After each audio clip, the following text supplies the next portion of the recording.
हमारे इस चैनल को शेयर करें, सब्सक्राइब करें, लाइक करें और हाँ, बेल आइकन के बटन को दबाना बिल्कुल ना भूलें। आप याद कीजिए कि हिंदी सिनेमा ने कितना डराया था। कोई सेठ किसी हीरो के खराब कपड़े में झांक देता था तो कितनी बात चुभती थी उसकी। कपड़े से पहचानने की बात उन्होंने कह दी। इतने बड़े पद पर बैठा आदमी इतनी छोटी बात कहेगा, तो वही कह सकता था जिसके दिमाग में हर समय हिंदू मुस्लिम चल रहा होता है, वही ये हल्की बात कह सकता था। और ये कपड़े से पहचानने वाली बात जो है, उन्होंने एक समुदाय के लिए ही सिर्फ नहीं कही थी, उन्होंने इस देश की जनता की जो बुद्धि है, जो सोचने की क्षमता है, उसको चुनौती दी थी कि 5 साल में हिंदू मुस्लिम दिखाते दिखाते हमने तुम्हें इस स्थिति पर ला दिया है कि अब हम कहेंगे कि सिर्फ तुम कपड़े से पहचान लो और आप कपड़े से पहचानेंगे। वो तो कहिए कि झारखंड के आदिवासी लोग सदियों से कपड़े से किसी को नहीं पहचानते थे। अपने देश का भूगोल भी नहीं मालूम था, जहां के चुनाव में कह रहे थे वो। तो वो खून का रिश्ता था। घरों में यह सिखाया गया कि शादियों में जो रिश्तेदार आते हैं सब अलग अलग आर्थिक हैसियत के हैं। किसी का कपड़ा खराब हो सकता है, किसी का कपड़ा साधारण हो सकता है, लेकिन खून का रिश्ता है। इस देश में, इस देश से हिंदू और मुसलमान का खून का रिश्ता है। वो इस देश की आत्मा है दोनों, और आत्मा का आकार नहीं होता है, रूह का कोई कपड़ा नहीं होता है। मुर्दे पर कफन डालते हैं, आत्मा को किसी ने देखा नहीं। आप आत्मा पे कफन मत डालो, कपड़ा मत डालो। दोनों का आप कपड़े से पहचान लीजिए। इसीलिए अगर हम सबको नागरिक बनाया होता तो वो क्या, कोई भी नहीं कह सकता। उनके तमाम पुलिस के जो लोग हैं जो बात बात पर सेडिशन के केस दर्ज कर लेते हैं आजकल, वो लोग भी ये बात नहीं कर पाते। कपड़े से पहचानने वाली बात इतनी हल्की बात थी, चुभ गई मुझे। मैं यही सोचता रहा कि हिंदुस्तान की जनता, जिस गांधी ने कपड़े उतार दिए अपने, जो वो सूट पहनकर आए थे, अंग्रेज उन्हें कपड़े से ही तो पहचान रहे थे ना, तो गांधी ने कहा लो मैं सूट ही उतार देता हूं, कुछ नहीं पहनूंगा, लंगोट में चल देता हूं। पहचानो गांधी को कपड़े से, पहचानो। वो लाठियां लेकर हजारों लाखों लोगों के बीच में चलता हुआ आज भी चला आ रहा है। पहचानो उस महात्मा गांधी को। 5 साल से उनका नाम लेकर रोज उस बिना कपड़े वाले फकीर की हत्या हो रही थी। वैसे क्रोनोलॉजी में तो 1948 पहले आया था और 26 जनवरी 1950 बाद में आया था। आपको बताता हूं, मेरी अंग्रेजी उतनी अच्छी नहीं है। वो क्रोनोस एक ग्रीक गॉड है टाइम का, जो बच्चों को खा जाता है, उससे निकला है क्रोनोलॉजी। हमारे एक अंग्रेजी के दोस्त ने बताया है, तो इसलिए क्रोनोलॉजी समझ लेना। ये टाइम का ऑर्डर नहीं है, ये आपके पागल हो जाने का ऐलान है कि अब आपको गोदी मीडिया के जरिए आपके दिमाग में वो जहर भर दिया गया है कि अब सिर्फ आपको कपड़ा देखना है और भीड़ बनकर किसी को मार देना है। इसकी तैयारी की गई है, तो मत कीजिएगा, वरना वो कोई और आ जाएगा जो अपने कपड़े उतारकर आपकी अंतरात्मा के दरवाजे पर खड़ा हो जाएगा कि मैं गांधी हूं। कितनी बार मारोगे मुझे, कितनी बार मारोगे? और ये वही गांधी हैं कि जिनकी प्रेरणा लेकर लाखों औरतें सड़क पर आ गईं, और उसी गांधी के कपड़े के पीछे चलकर अभी बहुत सी औरतें आ रही हैं। तो इसलिए हम सबको नागरिक बनना चाहिए। जब हम नागरिक बनेंगे तो हम एक दूसरे के लिए समान अवसर का अवसर बनाएंगे, एक दूसरे के लिए बराबर होंगे। ये बार बार कहना बंद कीजिए कि ये धर्म वो धर्म, तराजू पे तौल के सब बराबर है। हम बराबर हैं तो सिर्फ संविधान के समक्ष बराबर हैं और उसकी दी हुई नागरिकता के परिभाषा के तहत बराबर हैं। ये हमारी नई पहचान होनी थी, जिसके लिए 100 साल तक लोगों ने लड़ाई लड़ी। फांसी के फंदे पर झूल गए ना, क्या मिला उनके पीछे? उन्होंने तो आजाद भारत का तिरंगा भी नहीं देखा, नहीं देखा वो। लेकिन वो इसी मुस्तकबिल, इसी फ्यूचर के लिए लड़ रहे थे। हम आप सब भटक गए हैं। व्हाट्सएप यूनिवर्सिटी से निकल आइए और नागरिक बन जाइए। मैं आपको बता रहा हूं, आप उन्हीं को प्रेम कीजिए। मैं उनसे आपको दूर नहीं ले जाना चाहता हूं। आप 25 लाख सूट वाले को ही प्रेम कीजिए, लेकिन अपने बच्चों को जरूर कहिए कि इतना महंगा कपड़ा मत पहनना। गरीब देश है, अच्छा कपड़ा पहनो, थोड़ा ढंग का भी लगो, जचो, थोड़ा स्मार्ट भी लगो, अक्षय कुमार जैसा भी लगो, बाल बाल कट जाए तो। लेकिन 25 लाख का कपड़ा इस देश के गरीब लोगों के बीच में पहन के अभी मत चलना। बहुत लोग गरीब हैं, बहुत लोग गरीब हैं, थोड़ा अच्छा पहन लो तो उनको भी लगे कि हमारे बीच का है। तो वो शौक था ना बहुत पहले का, तो इसलिए मुझे लगा था नीलांजना जी कि बोलना पड़ेगा। तो जब वो पहरेदारी बिठा रहे थे कि जो भी मेरे खिलाफ बोलेगा सेडिशन का केस लगा देंगे, तो फिर मुझे लगा कि बोलना चाहिए। और बहुत लोग जेल में रहे, हम भी जेल में रह के आएंगे, आज मिलने आइएगा वहीं पर आप लोग, अगर वो मिलने देंगे तो इसलिए जागिए, निकलिए, हर घर में एक नागरिक बनाइए। बहुत देर हो चुकी है, इतना खूबसूरत मुल्क, अब और इसका बोझ नहीं ढो सकता कि हम एक दूसरे को धर्म से और कपड़े से पहचान कर मारने की, निकालने की और आइडेंटिटी कार्ड मांगेंगे। अब और नहीं हो सकता है। यह बात यहीं खत्म हो जानी चाहिए, चाहे उनके पास जितनी भी पुलिस फोर्स हो।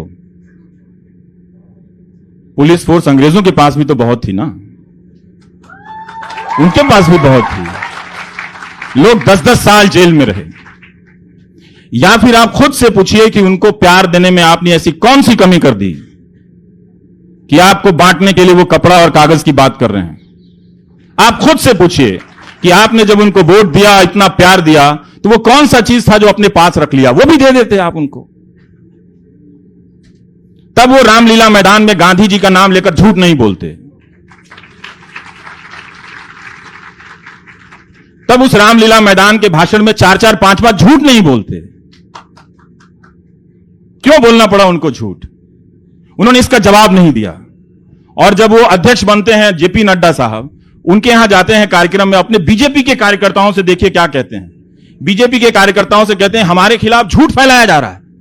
जो शख्स 1 महीने बाद जनता की कटघरे में खड़ा है और लोग उनके भाषण के हिस्से को निकालकर बता रहे हैं कि आप झूठ बोल रहे हैं, वो अपने कार्यकर्ताओं से कह रहे हैं कि हमारे खिलाफ झूठ फैलाया जा रहा है। झूठ आप बोल रहे थे। आप यहां 130 करोड़ लोग नहीं हैं, और मैं आपको देखकर 130 करोड़ नहीं कह सकता, क्योंकि मुझे मालूम है कि आगे तक माध्यम जाएगा, जिन चैनलों से प्रसारण होगा वो बंद हो जाएगा। तो यहां जो भी 10, 5, 15, 20 लोग हैं, जो कि 130 करोड़ लोग नहीं हैं, मैं उनसे ही कह के जा रहा हूं कि वो झूठ बोल रहे थे रामलीला मैदान में, जिस मैदान का नाम राम के नाम पर हो, और वहां आप गांधी के नाम पर झूठ बोलते हैं। तो फिर क्या कर सकते हैं? फिर आप उसी जनता से पूछिए कि तुमने जब अपना इतना विश्वास दिया, थोड़ा प्यार और दे देते, शायद कोई तरस रहा होगा। मुझे बहुत दुख हुआ, इतने बड़े मुल्क का नेता जिसकी जरूरत नहीं थी, और अपने कार्यकर्ताओं के बीच वो कहते हैं कि हमें माध्यमों की जरूरत नहीं है, हमें माध्यमों की आदत नहीं है। माध्यम मतलब आप समझते हैं? कोई जवाब नहीं मिलेगा इसका। जिस टेलीविजन ने उनको, उनकी राजनीति को 5 साल तक 24 घंटे बनाने में मेहनत की, उसी टेलीविजन को खारिज कर रहे हैं। हालांकि वो मेरी बात कह रहे थे, जो मैंने कहा था कि 2.5 महीने टीवी मत देखना देश वालों, इससे अच्छी देश की सेवा नहीं हो सकती। उसी बात को प्रधानमंत्री, तो मुझे उम्मीद है कि अब देश का कुछ अच्छा होगा, कि वो मेरी बात से सहमत होने लगे हैं। मुझे इंटरव्यू नहीं देते, नहीं दे सकते, वो अलग बात है, पर वो मुझे पढ़ने लगे हैं। वो कह रहे हैं कि हमें माध्यमों की आदत नहीं है। आपने देखा था उन माध्यमों के बगैर जीते हुए उन्हें? कब देखा था? बताइए ना। ये बात जब कही जाती है तो ये बात बगावत के रूप में क्यों देखी जाती है? नहीं, ये तो हक की बात है, ये तो सच की बात है। ये बात अगर हम सब नागरिक होते, एक दूसरे को नागरिक की तरह पहचानते। मतदाता आप सिर्फ एक दिन के लिए बनते हैं।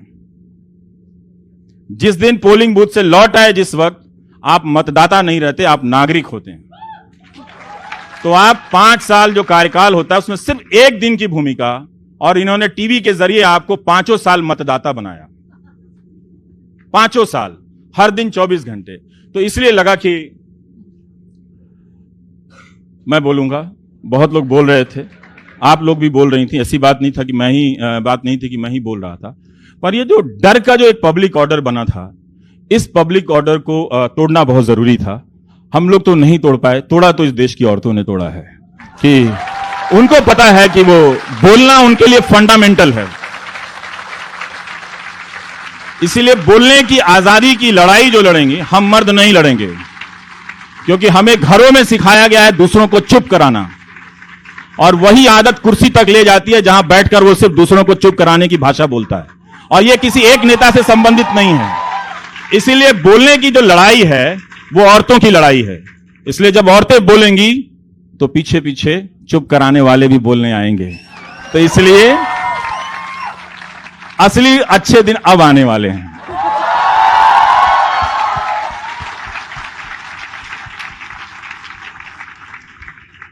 रवीश जी, एक साइड तो एक जहर की बाजार लगाई तो गई है।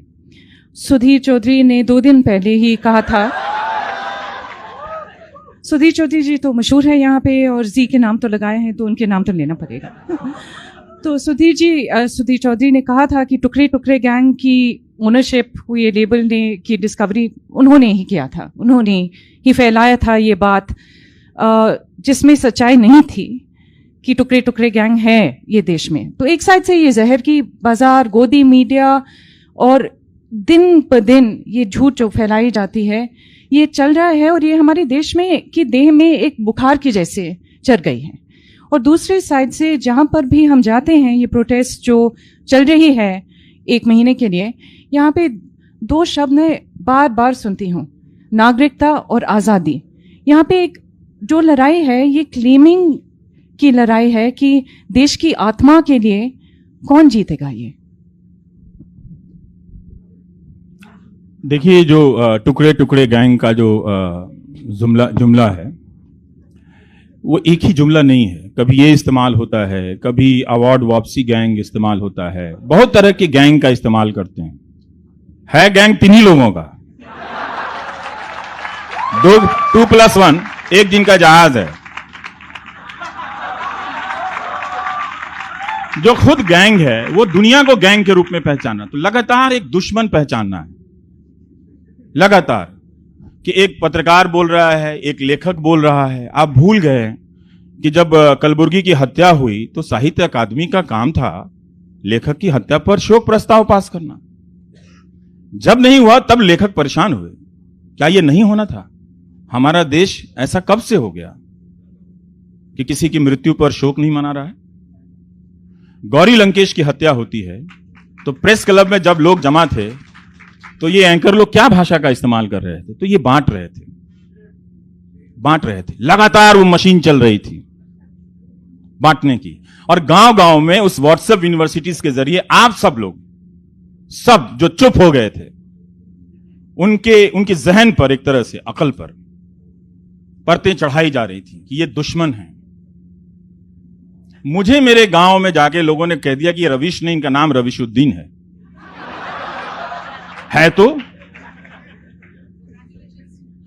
तो क्या हो गया? क्या वो देश का नागरिक नहीं है? अब कागज मांगोगे? तो इसीलिए अब एक ही पहचान नागरिकता की होनी चाहिए। वो यही कर रहे थे। टीवी एंकरों की भाषा देखिए, खराब अंग्रेजी माफ की जा सकती है इस देश में। बहुत लोगों की खराब अंग्रेजी है, मेरी भी है, ऐसी बात नहीं है। लेकिन उस अंग्रेजी का इस्तेमाल करके सबसे पहले जब आप अपनी नागरिकता कब हारते हैं? जब भाषा हार जाते हैं। नागरिकता हासिल करने के लिए जरूरी हो कि भाषा में एक तरह का संयम और समानता हो, उसमें प्यार हो, उसमें स्पेस हो। जब ये सारी चीजें खत्म कर दी गई और you where is the liberal tonight,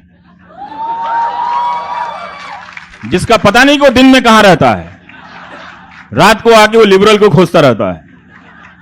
तो ये टेलीविजन के जरिए, और आप लोग देख रहे थे कि बड़ा भारी ऑक्सफोर्ड से कोई पढ़ के आया है, अंग्रेजी बोल रहा है, सिस्टम को अकाउंटेबल बना रहा है, लेकिन ये चैनल वाले जश्न मना रहे थे। गौरी लंकेश की जब हत्या हुई और प्रेस क्लब में जब बैठे थे, इनमें से कोई पत्रकार नहीं आया था। तो इन्होंने सबसे पहले पत्रकार को बांटा, क्योंकि अब जो है समाज को बांटने की जो मशीन थी वो जो नए दौर में आई, तो पहले हमारी ट्रेनिंग थी कि सेंसरशिप आएगा। नहीं, सेंसरशिप नहीं आएगा। जिन संस्थाओं से सेंसरशिप आती है वो तो अब खत्म हो चुकी हैं। नाम लेने की जरूरत नहीं है, पुलिस से लेकर कोर्ट तक। वो खत्म हो चुके हैं, तो उसकी जरूरत नहीं है। तो अब उस मीडिया के जरिए इस देश को बदलने का काम किया गया। इसीलिए मैं कहता हूं कि भारत का जो लोकतंत्र है वो अर्जित लोकतंत्र है, पेड़ से नहीं टपका था। 100 साल लड़े थे हम। जब बाहर भारत पाकिस्तान बंटवारे के बाद हिंदू मुस्लिम सिख के तीनों के आपसी दंगे चल रहे थे, तब संविधान सभा में लोग बैठकर अपनी अकल लगा रहे थे कि हमें उस हिंसा से प्रभावित नहीं होनी है।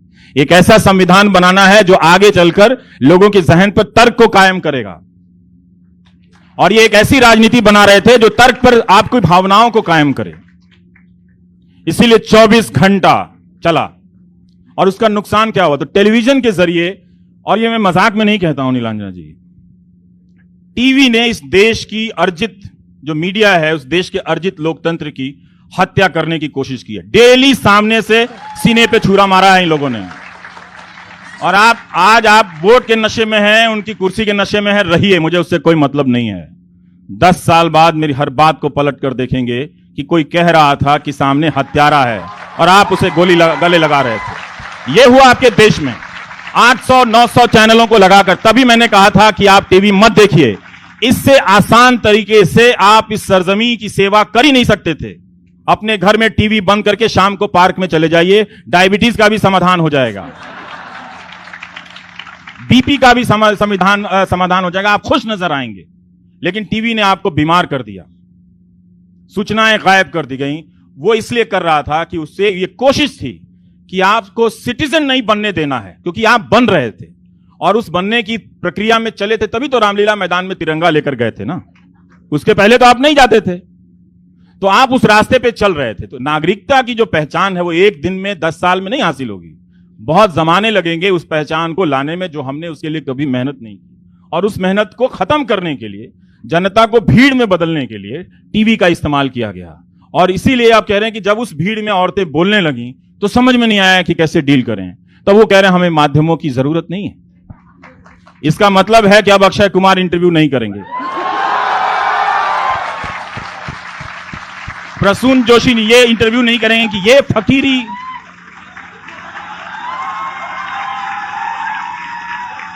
Where did you get this, boss? That fakiri is amazing. Nobody got this, and you found it, fakiri. Oh my God, my. Here we are sitting in London, and we found fakiri. Let's have fakiri tonight. Let's hit the floor, let's dance. We have got the fakiri. ये उस गायक ने लिखा जिसको पैसे और शोहरत की कमी नहीं थी। बिकता वही है जिसका खजाना ज्यादा भरा रहता है। तो ऐसे लोग, ऐसे मीडिया आप एंकर के जरिए देख रहे हैं। ये पूरा एक फॉर्मेट था कि मालिकों को पहले कब्जे में लेकर, जो भूत प्रेत का मीडिया कर रहा था, वो इस तरह का टेलीविजन का सेटअप आपके सामने खड़ा कर दिया गया। अब आप पागलों की इस तरह बैठ रहे हैं। आपको ना ये देश पहचाना जा रहा है, ना लोग पहचाने जा रहे हैं। लग रहा है कि सामने वाला आ जाएगा, तू मार देगा, वो व्हाट्सएप में लिख दिया मत निकलो, लगता है वहां पे तुम्हें मारने आ जाएंगे। हर जगह ये मारने की फोर्स स्टेशन है क्या? ये रैपिड एक्शन फोर्स बना रखा है क्या आपने? जब हर जगह जाके कहीं पीट दीजिए। देखिए इसका नुकसान क्या हो रहा था, आप समझ नहीं रहे थे इस बात को। जब अलवर में पहलू खान को मारा गया और जब बुलंदशहर में सुबोध सिंह को मारा गया, तो सिंपल हिसाब हिंदू मुसलमान में ही समझा देता हूं। 2 लोगों को मारने के लिए 100 हिंदू परिवारों के लोग गए थे। जिन हिंदू परिवारों को हिंदुत्व के नाम पे आप आगे ले जा रहे थे, उन्हें बनाना था डॉक्टर, नौजवानों को बनाने लगे आप क्या? पहलू खान, तबरेज, सुबोध कुमार सिंह का हत्यारा। तो आपके घरों के बच्चे हत्यारे में ना बदलें, इसलिए बोलने आया था कि इसको बंद कर दो। इसके बगैर भी आप उन्हें पसंद कर सकते हैं बिल्कुल, और आपको अच्छा लगेगा पसंद करके। क्योंकि जब भी ये बात होती है, एक फोन आता है, बोलने से क्या होगा, इस बार उन्हें 400 सीट आ जाएगी, 545 आ जाए, उससे क्या होगा? हम उनके सीटों को हराने के लिए नहीं बोल रहे हैं। हम अभी भी नहीं बोल रहे हैं कि आप उनसे दूर चले जाइए। मैं सिर्फ बोल रहा हूं कि ये जो चीज है हिंदू मुसलमान की, वो अब बहुत हो गया, इसको अब दूर कीजिए। यहां से नहीं चल सकता इस देश में अब। या हमारे घर के लड़के बर्बाद हो जाएंगे, आपके ही घर के लड़के बर्बाद होंगे। जो दिन भर व्हाट्सएप पे चलेगा, उसको लगेगा कि एंटाइटलमेंट मेरा इतना है कि सड़क पर 5 रुपए की लड़ाई में कोई अमर किसी अकबर को मार आएगा। जिस अमर को आपने बहुत प्यार से बड़ा किया होगा, अच्छा बेटा बनेगा, वो हत्यारा बनकर किसी दिन घर लौटेगा। पुलिस और टीवी तो बचा लेगी उसको, लेकिन आपको भी जानकर अच्छा नहीं लगेगा कि आपका बेटा हत्यारा हो गया है। इसलिए बहुत जरूरी था कि ये सामने से बोल दो, माने या ना माने ये आपकी मर्जी है। आप जिसको 400 सीट देना है, 800 सीट देनी है, आप देते रहिए, आपका प्यार है, आपका दिल है, आप जानो। लेकिन आप इस दुकानदारी को बंद करो अभी। आप इसको तुरंत, इसको इस साल, इस महीने इसको आप बंद। हमारे इस चैनल को शेयर करें, सब्सक्राइब करें, लाइक करें और हाँ, बेल आइकन के बटन को दबाना बिल्कुल ना भूलें।